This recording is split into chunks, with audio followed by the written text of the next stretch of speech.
to this whole committee for putting together this incredible opportunity for us to get together as a community. So this is put on by a community organization, right? So let's figure out who's the community in this room. I know there's Roxy, right? Where are you? No, there's no Roxy? Yeah, ROTC. Where are you guys? ROTC, sorry, in my day. All right, so you guys are a community. In my day, we called it Roxy, sorry. All right, and I know that Coach D's class is here. Where are you? Awesome. All right, Coach D's class already has spirit. That's community. And there are med students, psychology students, mental health students. Where are you? In each of your little factions, you have your own community. Now today, in the next 40 minutes, we are going to create a community of all of us. And we have one mission today, and it is to turn you into ambassadors of hope. Because the most important thing we need in the PTSD community, which is where I have spent the past decade working professionally to help heal people, we need hope more than anything. So my goal today is to share with you information so that you really understand PTSD, so that you can point it out, so that you can see it, so that you can understand it if it's a part of your experience, and so that you can share it with others if you see it in somebody else. Lots of PTSD survivors do not get the help they need because they remain undiagnosed. You can change that. We as a community can change that. So, if you're in with me to turn into an ambassador of hope, to go into your communities and make a difference, give me a heck yes. Heck yes. Tune into your 5 senses. Notice what you see. Notice what you hear. Notice what you feel. Notice what you smell. Notice what you taste. As odd as that suggestion is right now, there's a reason I'm asking you to do that. Notice those 5 things. Those are the things that ground you to the present moment.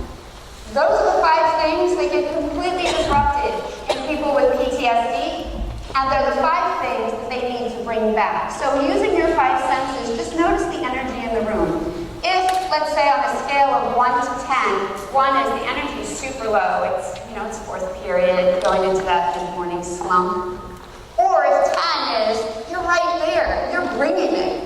Where's the energy in this room collectively? Just give it a number and set that aside because I'm going to ask you to come back to that later. You got your numbers? Yes? All right, so here we go. Let's dive in. Who can tell me who these people are? Do you recognize them? Call it out. Who do you see? Okay, it's a community of chaos. Let's do one at a time. Top left corner, mid back. Yeah, below that, who's that? Not fair. Who's below Whoopi Goldberg? This is for the old schoolers in the house. Any of the teachers know who that is? Sinead That's O'Connor. right, Miss Miller. Got it. Who's below Sinead O'Connor? Yeah, that's right. Top middle. Wait, what? That's right. Gabrielle Union. Below that. Excellent. Keep going. Who's below Charlize Theron? Alanis Morissette. That's right. You heard her music playing earlier. Who's in the top right corner? We all know that, no matter what generation we're in, right? You heard his music playing. Who's underneath Mick? And below her? Lady Gaga. What do all of these people have in common? They are famous. What else do they have in common?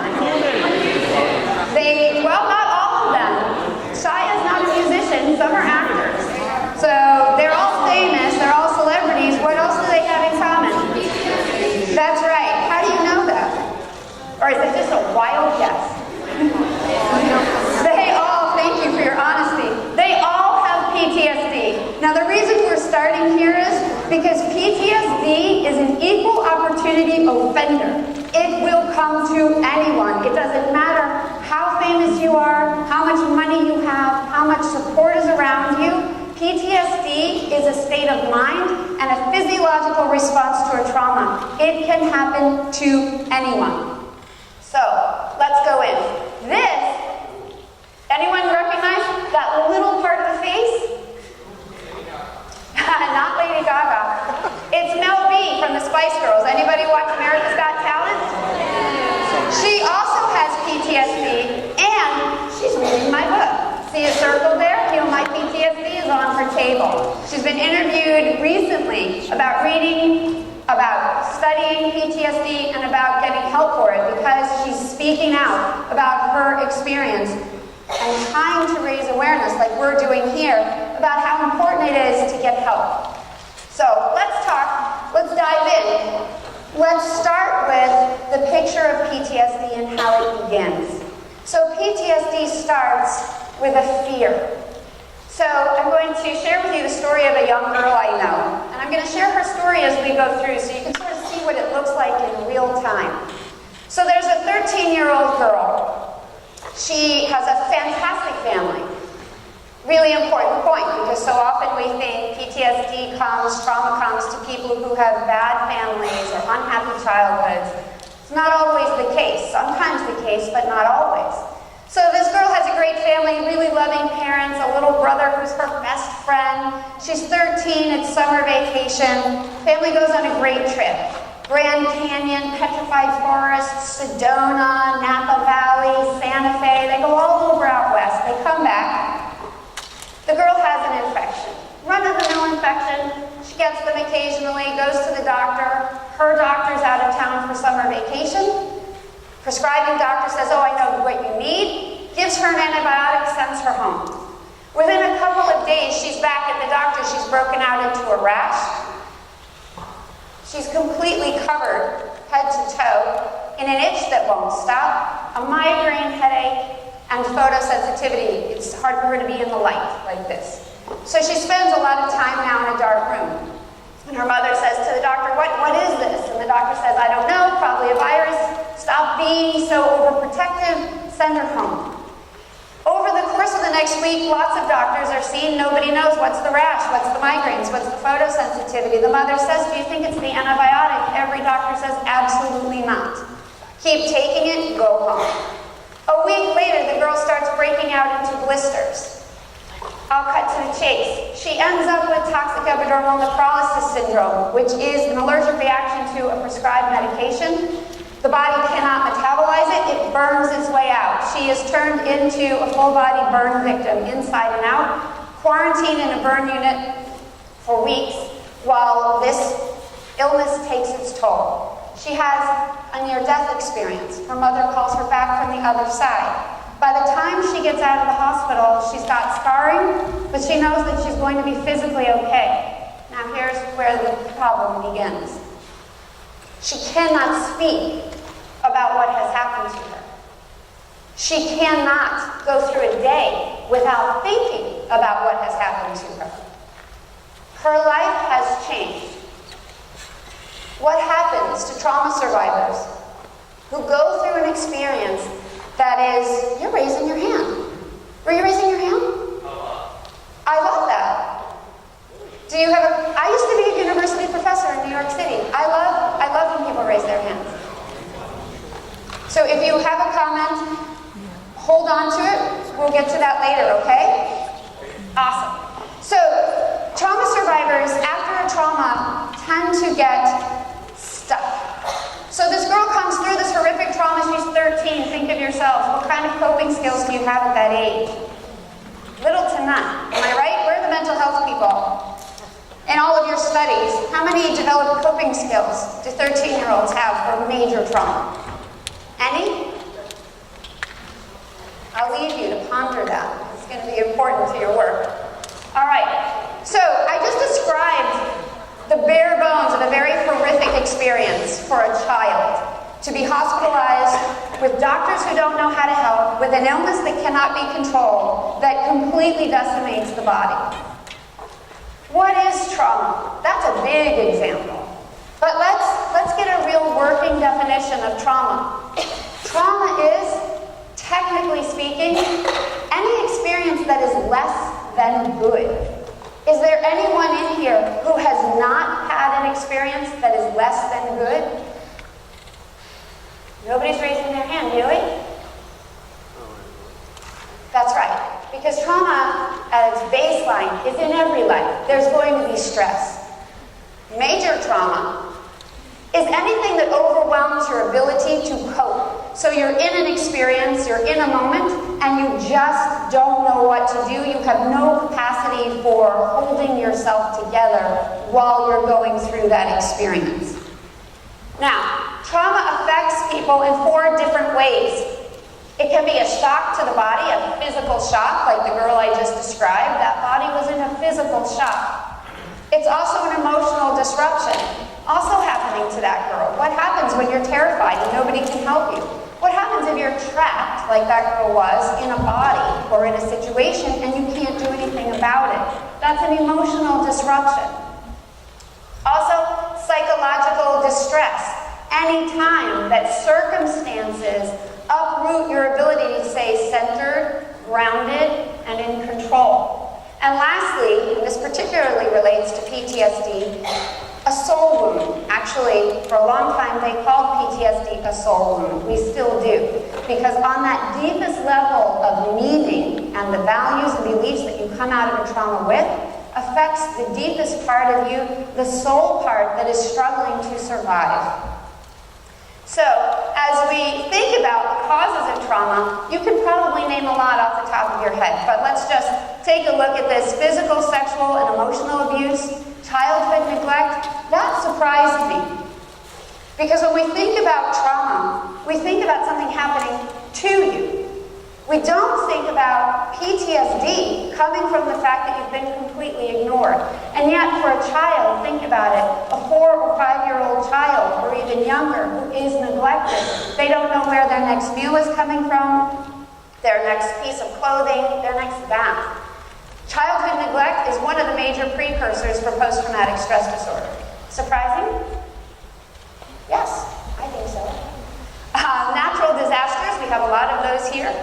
Car accidents, medical procedures, bullying, and death of a loved one. Pretty much, that's not an exclusive list.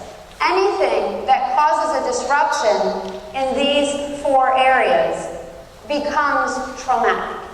So now, if you start thinking over your life and the lives of the people that you know, how frequently do people experience some form of trauma, something that feels less than good, or something that is overwhelming to the ability to cope? There are 2 major factions in terms of how PTSD affects a life. So let me pause here for just a second. Any questions about what I've said so far? If I asked you to go to lunch today and participate in the stress ball exercise that's coming up, would you be able to explain to your fellow students the basics of what trauma is? Yes? No? People, come on. Where are we? Do we need to put the music back on? Is yes or no? Yes. All right. Thank you. All right. So, 2 major aspects of how PTSD presents itself.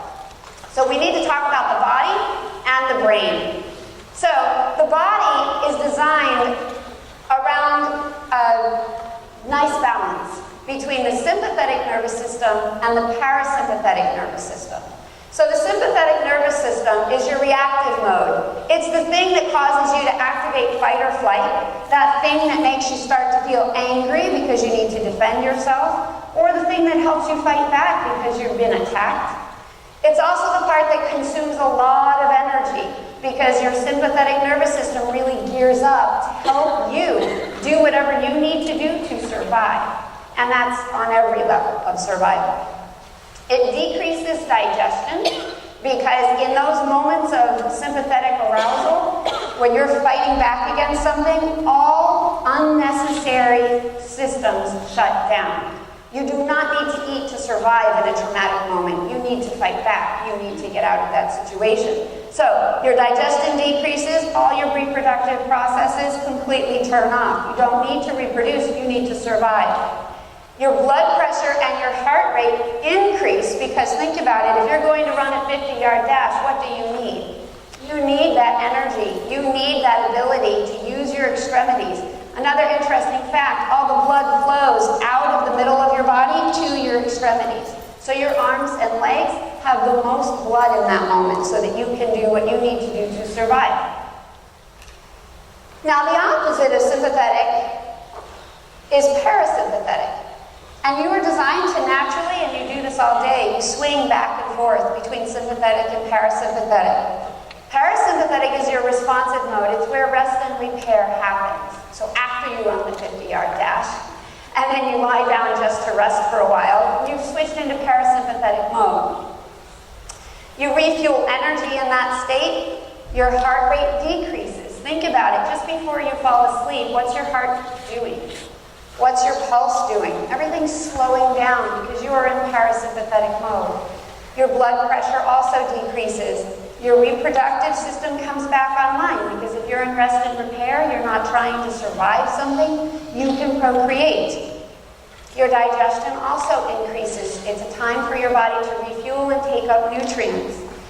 So the problem with trauma is that after trauma, the sympathetic system is activated, and with PTSD, it stays activated. PTSD survivors do not swing back and forth. They stay in that activated state. It's why they have a lot of insomnia. It's why they get angry super quick. If you're never at peace, it's easy to become emotionally overwhelmed pretty quickly. And in that state also, it changes the function of the brain, and I'm going to explain to you how. So, the brain before trauma is in 3 different layers. Well, even after trauma, it's in 3 layers, but how these layers work before trauma and after trauma are completely different. The reptilian seat of the brain is your brainstem. It's at the back of your head. So if you put your fingers in the back of your head, right at the top of your spine, you feel that little indentation. So now you know where your brainstem is. It's the part of your brain we call reptilian because it's your lizard brain. It is survival only. That's all it cares about. It constantly responds in terms of how to keep you safe. It does not think. It does not feel. It simply reacts. It's also the first part of the brain, historically speaking, that was developed. The next part of the brain that was developed is the paleomammalian. It's the middle, it's the limbic system, it's where all of your emotional processing is. And then the top is your neomammalian, the outer cortex of the brain. That's the seat of your executive function. That's where you do all of your analytical thinking. Now here's why I showed you this. Because in trauma, all of that groovy stuff that was going on changes. So, the prefrontal cortex, the part that makes decisions, the part that analyzes and understands and takes action, completely shuts down. In survival mode, you do not process thoughts. You simply react. Your amygdala, this little place in the mid portion of the brain, is your threat detection center. During a trauma and afterward in PTSD, the amygdala works overtime. It scans constantly looking for threats, and it finds them, and it sends that information to your sympathetic nervous system, and the sympathetic nervous system says, got it, I'm on it. So that works overtime, while the hippocampus, right beneath it, works undertime. Think about what you did yesterday afternoon, after school. Quick, first impression. Do you remember what you did yesterday after school? Okay, got it? Okay. Now, does it still feel like it's happening in this moment, whatever that activity was, or does it feel like it was yesterday? Feels like yesterday, right? That's because your hippocampus is working. Your hippocampus is this little part of the brain that consolidates memory. What that means is it takes your experience and it shifts it from short-term to long-term. It takes it out of the middle portion of the brain and places it somewhere in the cortex for long-term keeping. The problem during trauma is that this memory consolidation stops happening. Literally, you have stress hormones, adrenaline, and cortisol that get released during trauma. And that cortisol interrupts and hijacks the ability of the hippocampus to do its work. So in that sense then, and if you know trauma survivors, especially if you know people who are struggling with PTSD, there is no distinction between yesterday afternoon and today. The threat is always there. It's always the same. And it's because these memories do not consolidate, number one, so everything feels like it's still happening, even though intellectually you know that was yesterday. And the other problem is the amygdala keeps firing. saying there is a threat, even though you can be completely safe. The last thing is that the brainstem, that part at the bottom of your skull that you identified earlier, the brainstem continues to scan for sensory information and deliver it to the brain in ways that stimulate it to respond. So with all of that going on, it's sort of chaos, right? It's like if you have no ability to think, and your amygdala keeps saying there's a threat, and your hippocampus says, I just can't handle all this, I'm just not doing anything. And your brainstem keeps saying, here's more information. You've got chaos, you've got haywire, and you've got a brain that goes out of order. And this is what happens with PTSD. Without the brain working properly, and without the body working properly, so you've got a body stuck in sympathetic mode, activated fight or flight, and a brain that does not have the ability to think clearly, consolidate memories, or understand the difference between yesterday and today and the threat level, you end up unable to behave, process, or interact like someone who's grounded, safe, and secure. Because the brain after trauma does not switch from fight or flight into rest and repair. The amygdala keeps going nuts. The hippocampus just flat out lays down and says, I'm not doing this. And here's the interesting thing. The amygdala, because it overfires, it's like a muscle, it gets bigger. Technically, they've done studies. The amygdala actually gets bigger, so the threat seems more and more present and prevalent simply because that little muscle, we're going to call it that, is working overtime. The hippocampus, because it goes to sleep, shrinks up and shrivels and actually gets smaller. So in people with PTSD, one of the things that I want to hold you with today is give them some space, some understanding. This is not something that they can just get over. It is not something they are choosing, and it is not something that heals overnight, because there are real brain things going on. Now, the amygdala and the hippocampus both can reverse their processes with recovery.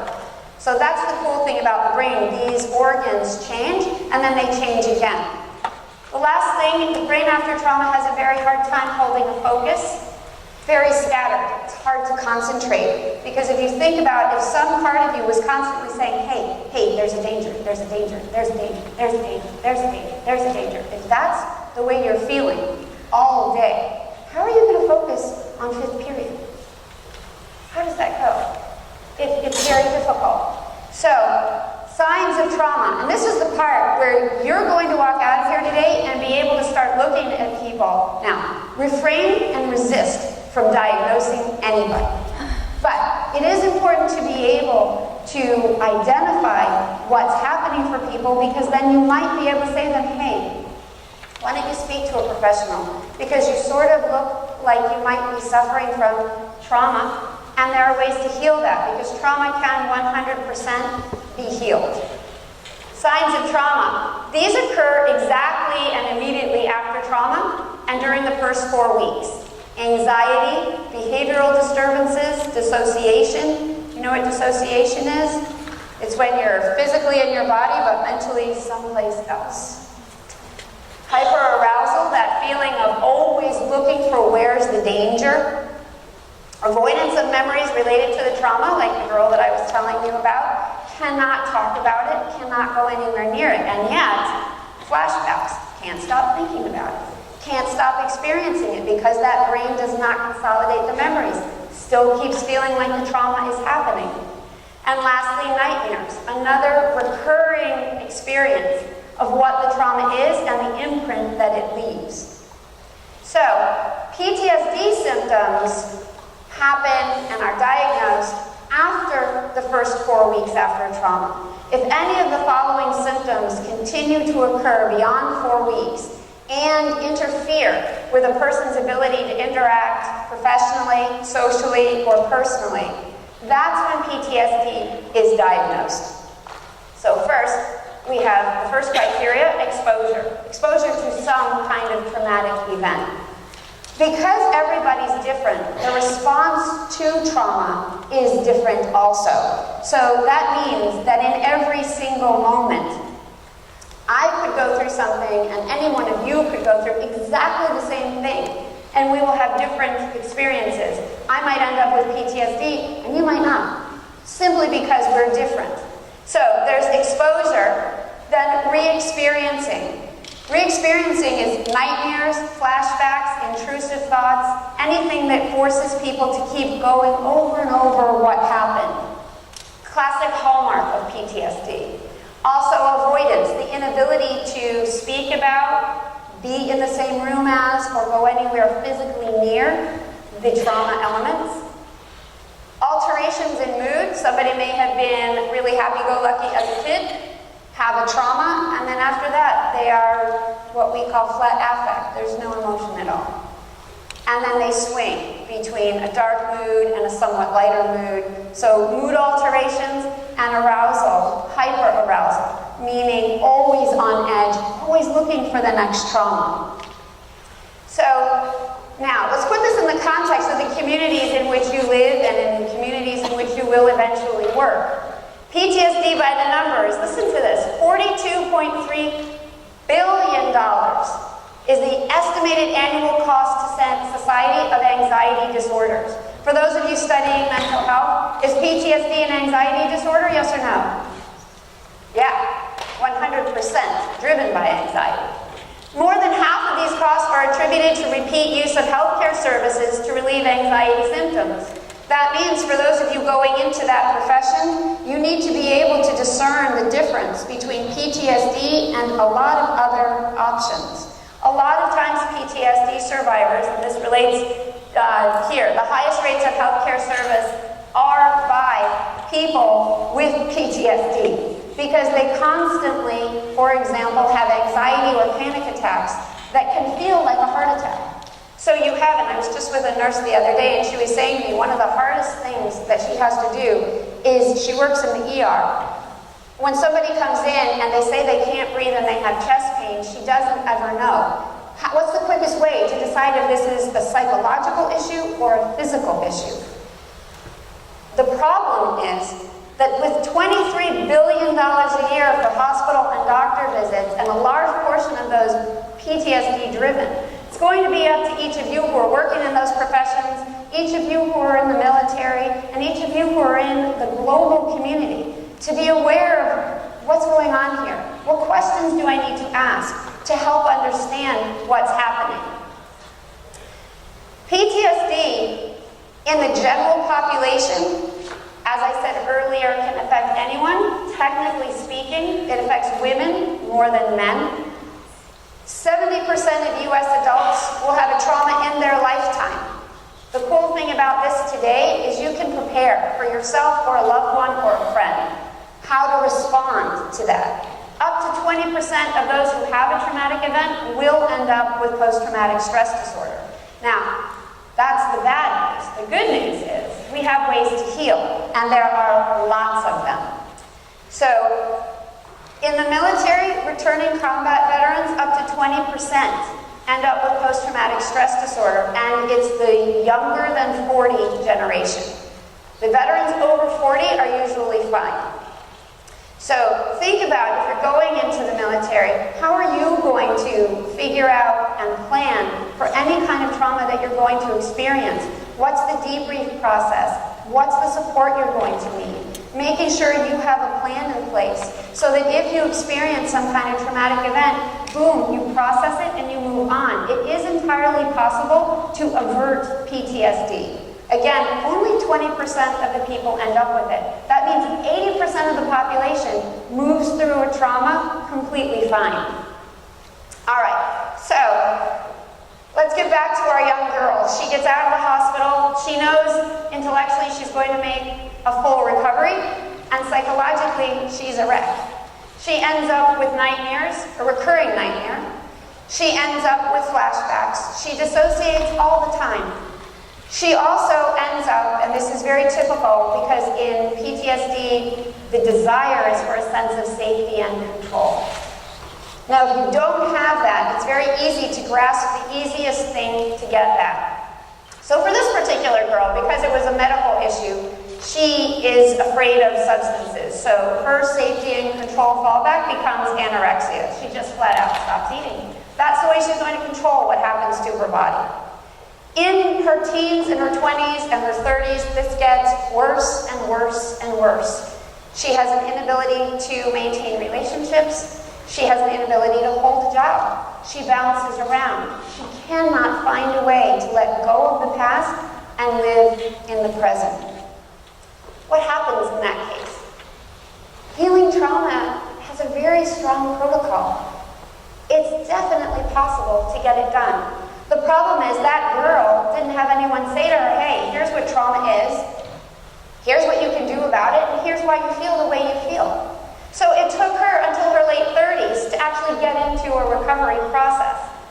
We have two types of recovery tracks. Conventional, most people start with talk therapy. After that, you can use any kind of cognitive behavior therapy, anything in the traditional clinical realm. And on the other side of that, we have alternative healing modalities. Things like what I'm trained in, hypnosis, neuro-linguistic programming, Reiki, all kinds of physical, somatic experiencing, things that help integrate the trauma into the body and the mind. And that's really the goal of all therapeutic interventions, is to help take the trauma that feels this big and make it this big, so it becomes just a part of a life instead of defining the whole life. That's what this girl did. She dove headlong into all kinds of therapy. Every kind of therapy you can imagine, from talk therapy through the whole gamut of conventional, and then when she didn't get the relief she was looking for, flipped into all the alternative modalities. So that by the time she was finished, she was 100% PTSD free. Now let me say that again. She went from having every single one of the symptoms and every single one of the problems we've described here to being 100% PTSD free. Here's what you can do to help people do that, to get them on the right track. Because when you leave today, you're going to be an ambassador of hope. That's right. So, number one, be a compassionate listener. Acknowledge and validate and understand what's happened to someone. Encourage them to reconnect to themselves and others. Offer love. It's the simplest thing, and it makes a huge difference. Educate people. In just the past 30 minutes, you've learned a lot. What's one thing you can take away and share so that somebody else gets the help they need? And help survivors create a sense of safety and control.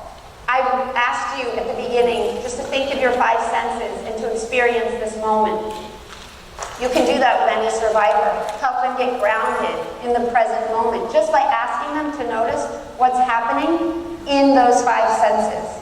And also giving them a sense of choice. Anytime you give a trauma survivor an option, you're helping them become empowered. So do you want chocolate milk or regular milk?